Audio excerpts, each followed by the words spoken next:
rise with armies, then know that the desolation thereof is nigh. Then let them which are in Judea flee to the mountains, and let them which are in the midst of it depart out, and let them that are in the countries that enter thereinto. Right, and that's what happened. In 70 AD, our people fled from Jerusalem, ran into Africa. We ran amongst the Africans because that was another dark nation. If you read in the scriptures, every time we fled from our homeland, from the enemy, we always, well, in a lot of cases, we ran amongst the Africans.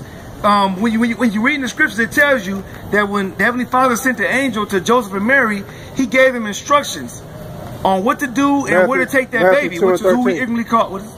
Matthew 2 and 13. Matthew 2 and 13. Yeah, let's get it. Matthew 2 and 13.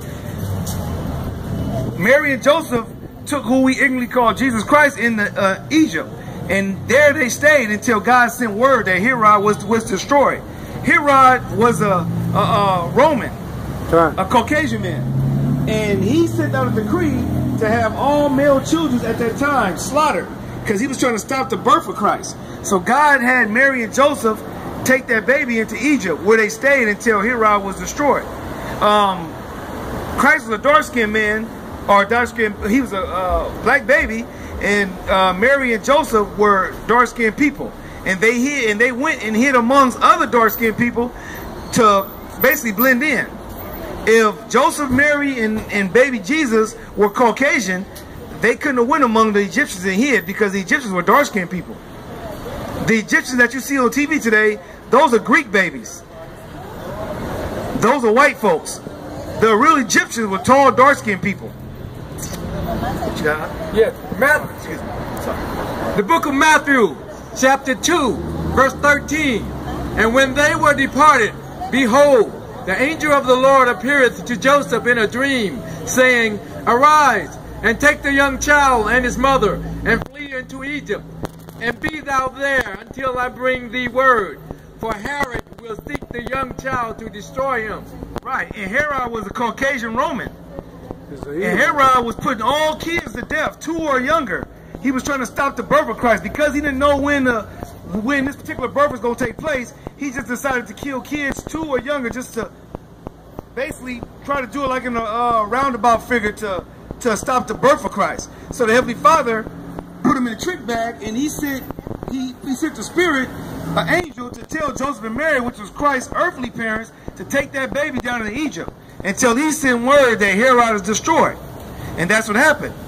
The one who the world ignorantly called Jesus Christ which is HAMASHAYACH, pronounced in Hebrew, he was a very dark-skinned child. Let me get Revelations 1 and 13. We're going to just jump right to it.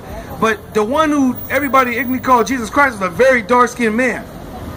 What will he hear? He get it for me. Let me get Daniel's 10 on what Daniel saw. 10 and 5, Revelation 10 and 5. Chapter 1, verse 13. And in the midst of the 7 candlesticks, one unlike to the Son of Man, clothed with a garment down to the foot, and girt about the paps with a golden girdle. His head and his hairs were white like wool. Okay, now it said his head and his hairs were white like wool. Not that he was a pale complexion, but his hair was fully gray. Christ had a fully gray beard and a fully gray head of hair. He had an afro. And wool back then, well, wool today is translated into kinky. Kinky and nappy. Texture of an afro. Stands up. It don't sit down. Christ didn't have no long blonde hair like no white folks. Christ didn't have doggy stringy hair. He had an afro. His hairs were white like wool, as white as snow, and his eyes were as a flame of fire. Okay, and Christ's whites of his eyes were red, characteristic of a Negro and Latino when they consume alcohol, but in this case, Christ drunk wine.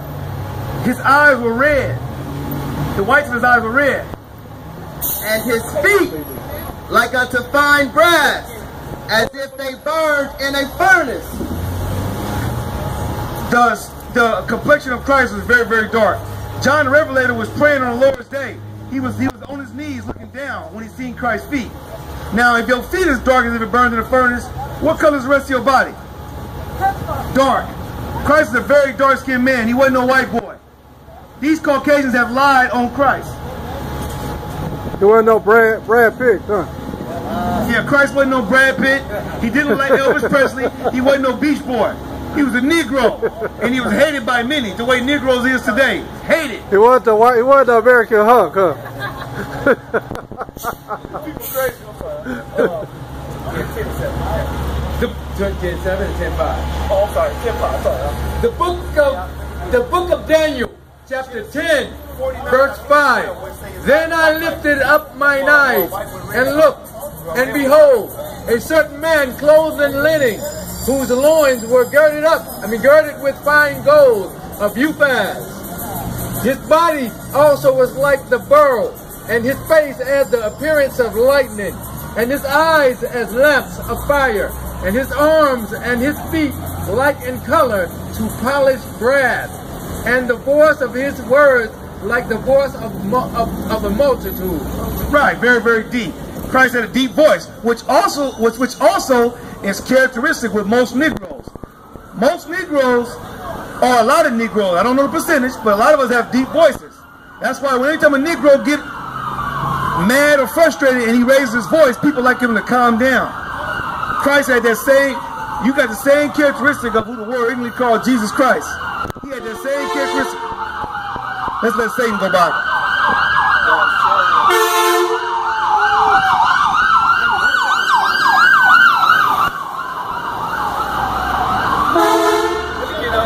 Ezekiel 1 and 3. Genesis 49 and 12. His eyes shall be red with wine, and his teeth white with milk.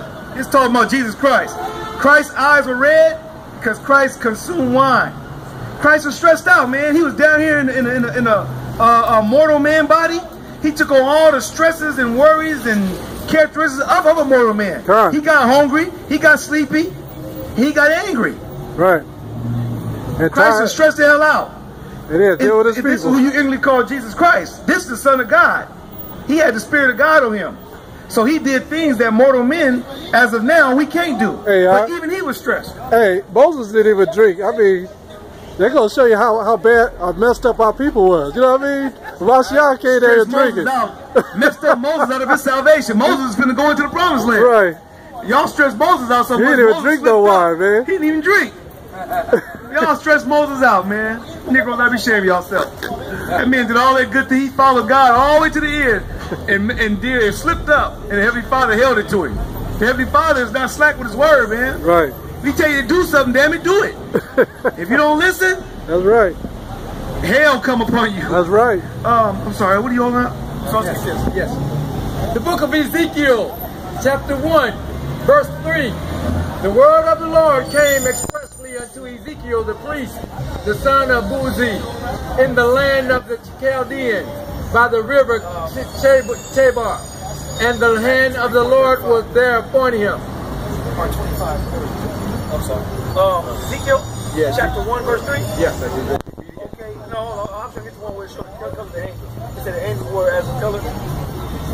Ezekiel, right? Ezekiel, yeah, 1 and, you read 1 and 6? Oh, 1 and 6, I'm sorry. Okay. Ezekiel chapter 1, verse 6. And everyone had 4 faces, and everyone had 4 wings. Hold on a second. And this is the description of the angels, of the Lord. Ezekiel is giving a description of what he saw. Verse 7. And their feet were straight feet, and the sole of their feet was like the sole of calf's feet, and they sparkled like the color of burnished brass. Right, now what Ezekiel saw was the angels. He saw them as in color, in the physical. Now, hey, let me get Job 9. Hey, they had them ninja shoes too. Right, those ninja shoes. Yeah, and his feet was, what did it say? Burnished He was straight-footed. It was straight-footed with like a hoof, right, like the ninja shoes. The book of Matthew, chapter 25, verse, I'll start at 31. When the Son of Man shall come in his glory, and all the holy angels with him, then shall he sit upon the throne of his glory. And before him shall be gathered all nations, and he shall separate them one from another, as a shepherd divided the sheep from the goats. When who the world ignorantly called Jesus Christ come back, He's going to gather all nations before him, as the brother just read in the book of Matthew chapter 25. Verse what? 31? 31. He's going to gather all nations before him. And he's going to separate everybody. Hold me Deuteronomy 32 and 8. How you doing? Back that you up listening to this? You listening to this? Christ's going to gather all people before him. It's going to guarantee, separate everybody. Guarantee your light into back the to their kingdom. own nation. You so-called Negroes and Latinos, the nation of Israel. You guys are going to your own nation. Chinese and Japanese, which are brothers in the Bible, they're going back to their own nation. Caucasians, well, they're going into slavery. All nations are going into slavery under the children of Israel. But we're going to be separated. Ain't going to be no more intermingling. The Heavenly Father never meant for people to intermingle. It's confusion. You start making kids of other nations, you have people like Tiger Woods talking about Eurasia. Yeah, whatever he is. Tiger Woods is a Negro. His father is Mr. Woods. He's a Negro. I don't give a hell if his mother is Asian. That's Mr. Woods bad for mixing with that woman. Got that boy all confused and all messed up in the head. That's confusion. Heavenly Father said that he's not the author of confusion. It's confusion when you mix races. Because you got kids running around talking about mixed. Ain't no such thing as mixed. A seed is a seed. If a so-called Negro go all around the world impregnating women, those women going to have Negro children. Because the woman holds the egg. She brings forth the seed. But the seed is of the Father. That's how you erase all that confusion. Ain't no damn Caucasian. Because I got an Asian mother and a black father. Nigga, you black. That's right. Hey, you talking about Caucasian? The book of Job, chapter 9, verse 24. The earth is given into the hand of the wicked. He covereth the faces of the judges thereof. Stop right there. Okay, God said that the earth is given into the hands of the wicked. He covereth the faces of the judges thereof. What does it mean to cover up the faces of the judge? Well, we're going to give you one of the major judges. The main judge of the Bible is Christ. The white man covered Christ's face with his face. And now you got Christ looking like some effeminate Caucasian man with a long beaky nose. Christ didn't look like this. This faggot. It's a faggot. He was a faggot. Cesar Borgia, which is his man's name, he's a homosexual. Slept with his sister. Killed his brother-in-law to sleep with his sister. He's a faggot. This is what the Roman Catholic Church do for you. This is Christianity at its finest. Caucasian man. Those Negroes in South Carolina thought this was Jesus, and God showed them what it do. He had that white boy go up in that church and knock them Negroes down. Killed 9 of them. 87-year-old woman down to 30-year-old boy, and all in between. God don't play that, man. You don't put this white boy up talking about this is Jesus. You crazy as hell. This is the word of the Lord of hosts. I took you from the pastures and from following the sheep to be prince over my people Israel. I have been with you wherever you have gone and have destroyed all the enemies in your path. I will make you a great name among the great ones of the earth. I will assign a place for my people in Israel. There I will plant them, and they shall dwell in their own land.